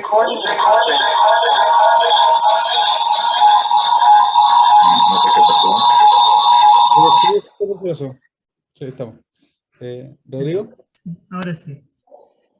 A ver, obviamente, respondiendo a la pregunta concreta, las Planner ¿se aplica más en la construcción? Por supuesto que sí, mucho más que Scrum, ¿ya? Si es que nos vamos a la respuesta objetiva a la que está indicado ahí. Tienen cosas similares, incluso hay varios escritos ya que los comparan y cosas así. Yo les recomiendo uno muy reciente de Eder Martínez, un ingeniero chileno que está radicado en Suiza, si no me equivoco, que publicó en el Lean Construction Blog ahora digamos, una columna con respecto a las planners versus Scrum, cuál elegir, básicamente. A ver, yo creo que tiene muchas similitudes. Las planners se aplica mucho más en la etapa de ejecución, para ese tipo de proyectos funciona más. Yo vería complejo aplicar Scrum a la etapa de construcción de un edificio. Podría ser, pero muy complejo. Sin embargo, yo creo que en fases tempranas preconstructivas es un debate bien interesante hacer. En fases de diseño, yo creo que han habido ambas experiencias. Hay mucha experiencia de las Planner aplicadas al diseño, pero también se están empezando a ver experiencias de Scrum aplicadas en oficinas de diseño, oficinas de arquitectura, oficinas de ingeniería, y yo creo que ahí queda por levantar más o menos los desempeños y ver qué es lo mejor, ¿ya? Yo creo que es interesante. Bueno, mi proyecto Fondesit está relacionado con ese tema, así que espero seguir investigando al respecto. ¿Qué pregunta más nos queda? José, ¿quieres aportar algo o vamos a la pregunta de Fred? Al final, yo creo que lo que le funcione mejor al proyecto y al equipo, yo creo que este, se debe dar, ¿no? Es decir, al final eh, hay que tener claro, ¿no? Es buscar la mejora continua, ¿no? Del proyecto, ¿no? Yo creo que a las planners le faltan retrospectivas. Y así como a Scrum le faltan indicadores. Oye, muy corto, pero lo que dice José tiene mucha razón. Recordar que siempre el bebé es el proyecto, el bebé no es la herramienta. Al bebé que hay que Claro. cuidar es el proyecto. ¿Ya? Así que a lo que funcione mejor al bebé, al proyecto, el proyecto es el que manda, siempre. Por eso a veces cuando hablan de por qué no aplicamos las herramientas o por qué no usamos el software, por qué no hacemos investigación, la parte académica con la parte de la industria, al final a la construcción, al empresario le va a decir, oye, pero ¿cuánto es mi resultado económico, no? Entonces, tiene que ver mucho con la gestión humana que se desarrolle, ¿no? Ya sea muy al margen de qué herramienta uses, ¿no? Pero como yo digo, ¿no? Si funciona, bien, ¿no? Seguimos Oye, con... sí, yo les quiero hacer esta pregunta a ustedes, en realidad, me interesa mucho escucharlo. La pregunta de Freddy, ¿por qué falla y no se obtiene sustentabilidad en las implementaciones de las planners? ¿Cuál es su relación con la cultura, los hábitos, costumbres, etcétera? José, ¿cuál es tu perspectiva? Yo creo que yo siempre sostengo el factor humano, ¿no? Y el desarrollo, obviamente viene del desarrollo profesional que uno vaya teniendo, ¿no? ¿Por qué fallan a veces los proyectos? Yo creo que no es la herramienta. Yo creo que depende mucho del compromiso y la confiabilidad de las personas. ¿Tú, Rodrigo? Yo creo que un tema no solamente en la aplicación de las planners, sino que en la aplicación de cualquier metodología nueva en cualquier empresa de lo que sea. O sea, la historia de que aparece el consultor, aplica la metodología, se va el consultor y hay un efecto rebote, o hay digamos, la implementación, digamos, tiene una elasticidad en términos estructurales, igual va a cero, y como que si no se fue el consultor y se fue todo. Es un dilema que tenemos obviamente en toda la industria. Por lo tanto, ahí la palabra que incluso ocupa en la misma pregunta, Freddy, los mismos consultores tienen que entregar herramientas para darle sustentabilidad a la implementación. Si no, en mi opinión, no es un buen consultor el que no deja la herramienta y permite que la organización se mueva sola. Y obviamente concuerdo con lo que dice José, el elemento persona es importante y hacerse cargo. Esta cosa no es, nuevamente, no es improvisación. Llega el consultor que me enseña las cosas y después las cosas andarán solas. No, hay que crear, ya sean Claro. embajadores, hay que crear la disciplina, hay que crear la rutina y eso obviamente es parte de la organización que quiera cambiar también. O sea, tiene que ver con la gestión del cambio brutalmente y ahí las Ahí, personas están asociadas. disculpa, como hay José. muchos, como hay muchos factores que influyen, no puedes dejarlo en automático, ¿no? No, Tienes que haber un control, bueno, es que la palabra control no puede ser usada, ¿no? Tiene que haber, como tú dices, son unos embajadores que de una u otra manera pues monitoreen y con indicadores puedan sacar poner un plan a desarrollar o a discutir, ¿no? sí, Sí, no. o sea, mira, y de hecho yo lo voy a enganchar un poquito con la pregunta de Dante, que es cómo es posible que con indicadores mediocres de gestión de restricciones se pueda lograr en el tiempo buenos PPC. ¿Sería posible eso solamente a muy corto plazo? Y enganchándolo con lo que ustedes están conversando, esto tiene que ver con gestión del cambio. Y parte de la gestión del cambio tiene que ver con cómo los líderes, es decir, los consultores, los jefes, los gerentes, etcétera, hacemos las preguntas correctas a los equipos. ¿Ya? O sea, todo el mundo puede preguntar cuál es tu PPC. Todo el mundo te puede retar si tienes un 30% y felicitar si tienes un 100%. Pero cuesta un poquito más entender los procesos que están detrás. Y si tú, por ejemplo, no vas preparando el trabajo con tiempo, identificas todas las restricciones encima.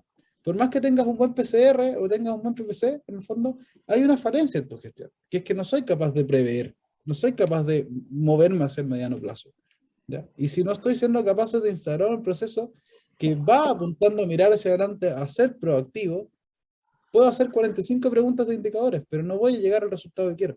Para llegar, tengo que preguntar respecto del proceso y respecto de hacia dónde estoy apuntando. En este caso, qué tan proactivo estoy siendo en pro del futuro. Rodrigo, ¿quieres complementar algo respecto a esa pregunta? No, yo creo que hacemos la siguiente, ¿no? Para por no el tiempo y intentar responderlas todas. Diego Rojas tiene una pregunta que es, pero pintada para ti, Rodrigo. Soy estudiante de último año de Ingeniería Civil y quiero saber qué cursos me pueden recomendar para especializarme en construcción y gestión, aparte de los clásicos de Lean y BIM.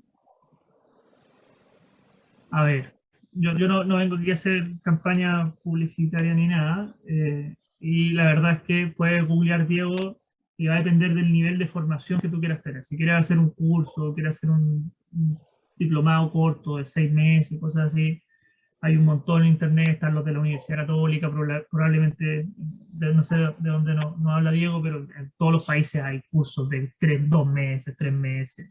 Yo creo que eso, cualquier cosa. Y si tú quieres formarte un poquito más, obviamente te recomiendo el Magíster de Administración de la Construcción de la Católica, que en términos profesionales es muy bueno. Sin embargo, creo que te pide experiencia profesional y puede ser que ahí todavía no pueda entrar. Y si no, si es que te interesa meterte mucho en el tema, el camino que siguió Camilo es un magíster en ciencia para meterte a investigar sobre las temáticas, también no es descabellado. Pero yo creo que googleando, Diego, hay bastante y de todos los precios, así que dependiendo de tu billete, de tu presupuesto, obviamente. Complementaría eso un poquito con que también de repente ese es el camino quizás largo que tomamos nosotros y que después tuvimos que hacer harto como trabajo aplicado con industria para ir haciendo el nexo.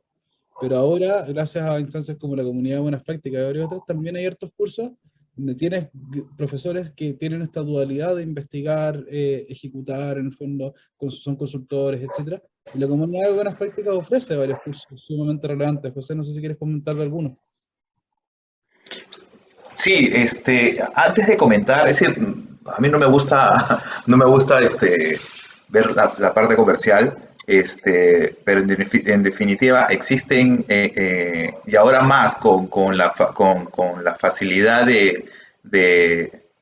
que nos dio la pandemia de tener acceso de forma virtual a distintas universidades, institutos, programas de formación. Yo diría que todo el conocimiento lo tenemos a la mano sin pagar algún sol o algún dólar. Pueden entrar a las plataformas que desarrollen este conocimiento totalmente gratis. Pueden leer infinidad de papers en el IGLC, que es el International Group for Reconstruction. Pueden entrar a la página del LSI de Estados Unidos y bajar infinidad de información a la página del LSI Perú, y lo tienen a la mano. Es decir, ¿por qué esperar a salir de la universidad y prepararse en algún curso o alguna especialidad, ¿no? Si lo pueden comenzar ya a revisar y repasar, ¿no? Oye, y una nota al margen ahí para quienes les guste un poquito o les llame este bichito de la investigación. Yo creo que es una experiencia súper entretenida hacer un magíster de ciencia, si te da el tiempo y tienes 4 años para hipotecar, hacer un doctorado, o hacer algún programa que incluya investigación aplicada, porque al final te permite testear de primera fuente muchas veces cosas que cuando uno lo hace como profesional, tienes una sola experiencia, que fue el proyecto donde lo hiciste. Pero acá te permite en el fondo empezar a ver, oye, ¿realmente esto es así? ¿O estoy siendo sesgado por lo que leí o lo que vi de tal persona? Entonces es súper útil en el fondo, si tienen el interés, poder hacer investigación aplicada. No tienen para qué hacer un doctorado, pero realmente es súper útil. Yo quiero completar, para el final, para terminar este tema, y no sé si bueno, es lo que yo he visto, ¿no? o he podido determinar. Nos falta mucho en la iniciativa de investigación a nivel latinoamericano. A diferencia de otros continentes, es decir, de Europa o Estados Unidos mismo, el desarrollo de investigación a nivel latinoamericano es muy pobre. Entonces, de ahí yo creo que parte las ganas de investigar y de desarrollar temas así, ¿no? Yo siempre le digo a los chicos de las universidades que comiencen a hacer trabajo de investigación, que presenten papers, ¿no? Así es, de todas maneras. Bueno, ahí los brasileños nos llevan la Eh, guía. Nosotros cuando hemos ido a congresos con Rodrigo, de repente, si juntáis todos los peruanos, los colombianos, en el fondo, los argentinos, los chilenos que estamos ahí, les jugamos un partido de fútbol a los brasileños y los brasileños tienen el segundo equipo de banca, pues. Hay sí, muchos, eso. sí, hay muchos jóvenes investigando, y creo que tenemos que priorizar eso acá. Oye, hay una pregunta acá que está pintada también para Rodrigo. ¿Se está utilizando BIM con las planners en procesos de procurement, de abastecimiento?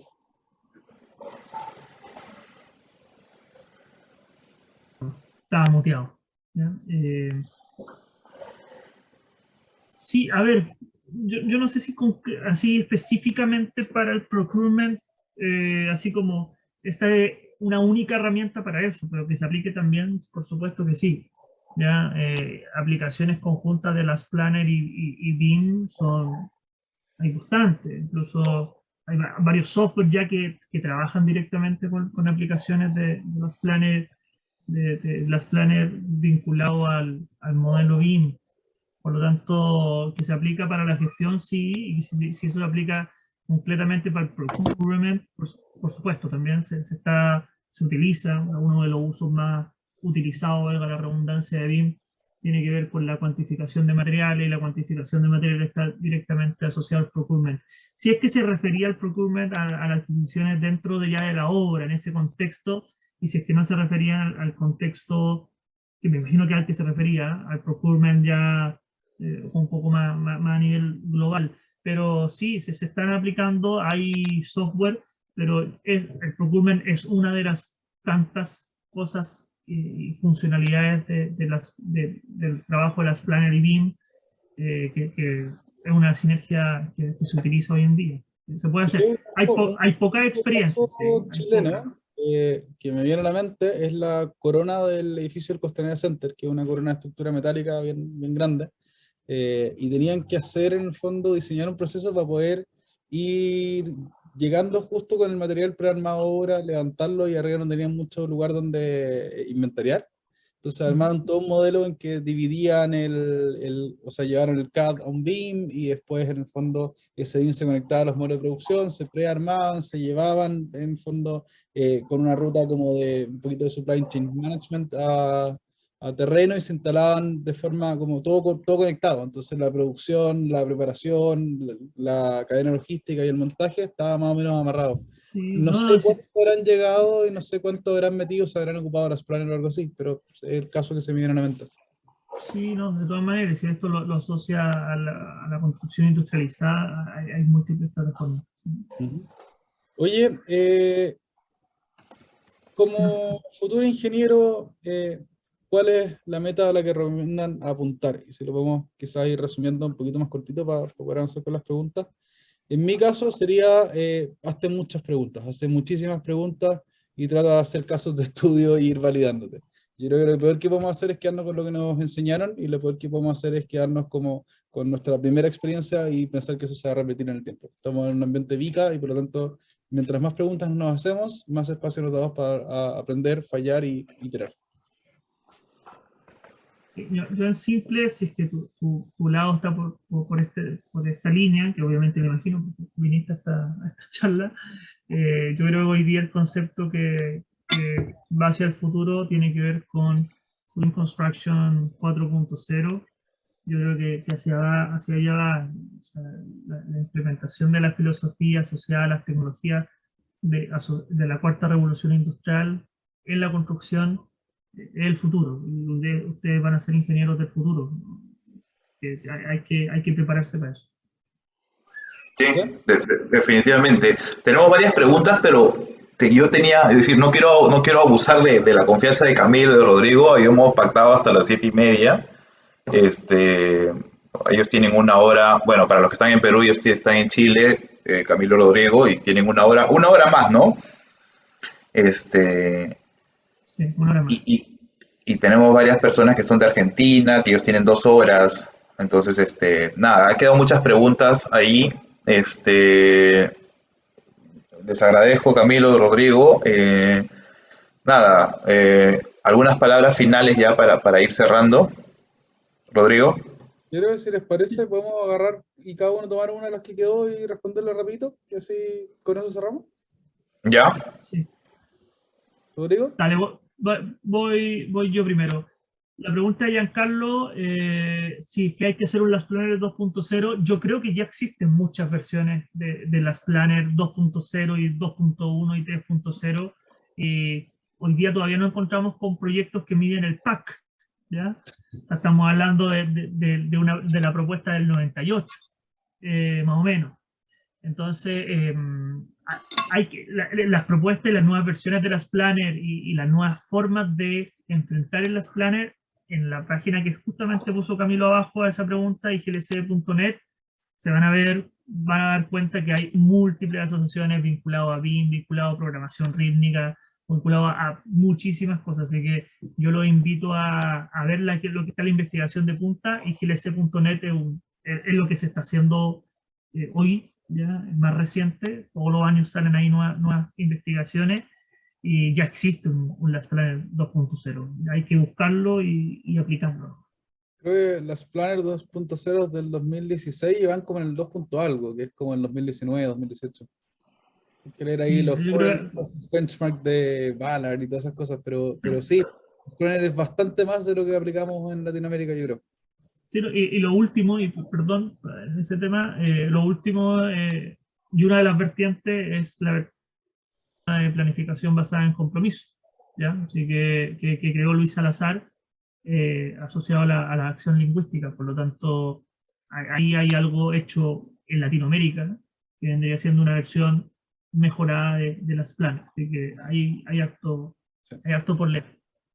Yo, por mi lado, voy a tomar la de Sebastián Antimán, la primera, de gestión de contratos e vinculación de vendors en etapas tempranas. Y te diría que Lean tiene muchas herramientas, Agilidad tiene muchas herramientas, y no creo que las Planners sea la herramienta para eso. Creo que Target Value Design, Integrated Project Delivery, Supply Chain Management y varias otras metodologías están precisamente apuntadas en eso. Sobre todo, integración temprana, que es Integrated Project Delivery, te ayuda, por ejemplo, a que la cadena de producción y todos los stakeholders compartan riesgo, compartan valor y tengan incentivos a colaborar. Target Value Design te apunta a que tú puedas establecer mecanismos donde apuntas a ir disminuyendo el costo del proyecto y por lo tanto sistematizando mucho mejor o reduciendo pérdidas con los stakeholders, con la cadena de valor. Y Supply Chain Management te ayuda a estabilizarla, a eliminar esperas, eliminar retrabajo, eliminar inventario. La Spanner es bueno, pero no es para todo. Y creo que en este caso hay otras herramientas Lean mejores. José, nos va quedando creo que una más. Yo termino con lo que dice Alfredo Enrique, ¿no? Lo principal es el recurso humano. Esto influye mucho en el flujo. Yo diría que sí está bien, las planes 2.0, enfocarnos en BIM, en todas las herramientas, ¿no? Pero si no desarrollamos el compromiso humano, los valores, podemos tener 500 ediciones o versiones de una herramienta y no va a funcionar. Entonces, enfocarnos al desarrollo humano, es decir, a despertar las capacidades y sobre todo el compromiso y la lealtad con uno mismo, ¿no? Para no decir siempre sí, sí a todo, ¿no? A veces los errores parten por eso, creo, ¿no? Sí, de todas maneras, comparto contigo. Oye, bueno, muchas gracias Rodrigo, José por el espacio, muchas gracias a todos los que vinieron. Yo cierro principalmente con lo que les dije, ya sea que estén trabajando, recién egresando, investigando, leyendo harto, háganse preguntas y de esa manera en el fondo van surgiendo bastantes ideas y hay harto campo para innovar. No creo que tengamos que hacer 45 tipos de las planner más, pero sí, en el fondo, en base a preguntas y en base a ir buscando un poquito, van a encontrar qué es lo que necesitan. Y las planner no es todo lean, hay mucho más. Sí, yo una frase de cierre que la he estado ocupando en toda esta última semana, estoy pegado con este tema: la gestión no se improvisa. Ya, la gestión no se improvisa y se puede hacer mejor de cómo se está haciendo hoy día en el mundo profesional. Gracias, Camilo, gracias, Rodrigo. No se olviden la próxima conferencia con nuestros amigos de GPro. No sé si la tienes ahí, Camilo, para que lo vean. De todas maneras, nosotros en la comunidad estamos sacando la segunda versión del Experiencias Last Planner LATAM. Pronto les voy a compartir ya las fechas y qué es lo que vamos a desarrollar, ¿no? Pero ya lo más próximo es nuestra próxima conferencia que es el 26 de mayo, ¿correcto, Camilo? Sí, disculpa, me pillaste desprevenido, había cerrado todo. Ah, ya. No tengo mano. 26 de mayo, mismo horario, mismo lugar. Igualito yo tengo los correos, les voy a pasar las invitaciones para que estén presentes, ¿no? Gracias a todos por estar y gracias, Camilo, gracias, Rodrigo, por el tiempo y por la disposición en compartirnos sus experiencias. Gracias a todos. No, gracias a ustedes, que estén muy bien. Un gusto como Chao, siempre. cuídense.